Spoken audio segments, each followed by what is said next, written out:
മോളുടെ മുട്ടയടിച്ച് കാതുകുത്തുന്ന ഫംഗ്ഷൻ തമിഴ്നാട്ടിലെ വലിയ ഫംഗ്ഷനാണ്. അപ്പോൾ ആ ഫംഗ്ഷന് വേണ്ടിയിട്ടാണ് ഇത്തവണ നമ്മൾ തമിഴ്നാട്ടിൽ പോയത്. പക്ഷേ അതിൻ്റെ കൂടെ ഒരുപാട് കാര്യങ്ങൾ ചെയ്തു തീർക്കാനുണ്ടായിരുന്നു. അപ്പോൾ മുട്ട അടിക്കുന്ന ദിവസം തന്നെ അവൾ ഭയങ്കര ഹാപ്പി ആയിരുന്നു. മുറിഞ്ഞു വീഴുന്ന ഓരോ മുടിയും തൻ്റേതാണെന്ന് തിരിച്ചറിഞ്ഞവൾ പിന്നീട് അവൾ കരഞ്ഞു തുടങ്ങി.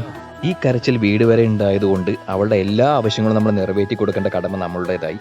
മോളുടെ പോസിറ്റീവായ കാര്യം മറ്റുള്ളവരെ കാത്തു നിൽക്കാതെ എല്ലാ ജോലികളും അവൾ ഒറ്റയ്ക്ക് തന്നെയാണ് വീട്ടിൽ ചെയ്യാറ്. നല്ല വൃത്തിയായി മുറ്റമടിക്കാനും തുടയ്ക്കാനും അവൾ വളരെ മിടുമിടുക്കിയാണ്. പണിയെല്ലാം കഴിഞ്ഞ ഉടനെ അവളെ നമ്മൾ ഷോപ്പിംഗ് കൊണ്ടുപോകേണ്ട ചുമതല നമ്മുടേതാണ്. ഞാനും പ്രിയും റെഡിയായി നിൽക്കുന്നതിന് മുമ്പ് തന്നെ അവൾ റെഡിയായി നിൽപ്പുണ്ടാവും. കേരളത്തിലായാലും തമിഴ്നാട്ടിലായാലും ഷോപ്പിങ്ങിന് മുന്നേ തന്നെ ഇറങ്ങാമോ അവൾ തന്നെയാണ്. ബൈക്ക് നാട്ടിൽ വെച്ച് വന്നതുകൊണ്ട് തമിഴ്നാട്ടിൽ പലരും കരഞ്ഞു കിട്ടുന്ന ബൈക്കിലാണ് ഇവിടുത്തെ യാത്ര. വില കുറവും അതിനൊത്ത് മൈലേജ് നൽകുന്ന തമിഴ്നാട്ടിലെ പ്രിയപ്പെട്ട വാഹനമായ എക്സൽ ഡ്യൂട്ടിയിലാണ് ഇത്തവണത്തെ ഞങ്ങളുടെ യാത്ര.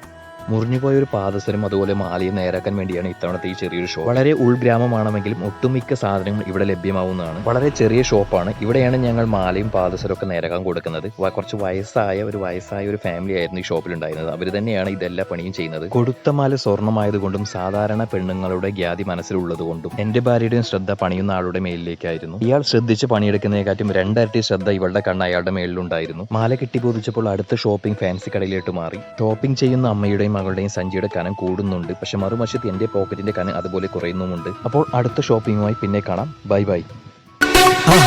மறக்காம சர்ப்ரைஸ் பண்ணுங்க. தேங்க்யூ.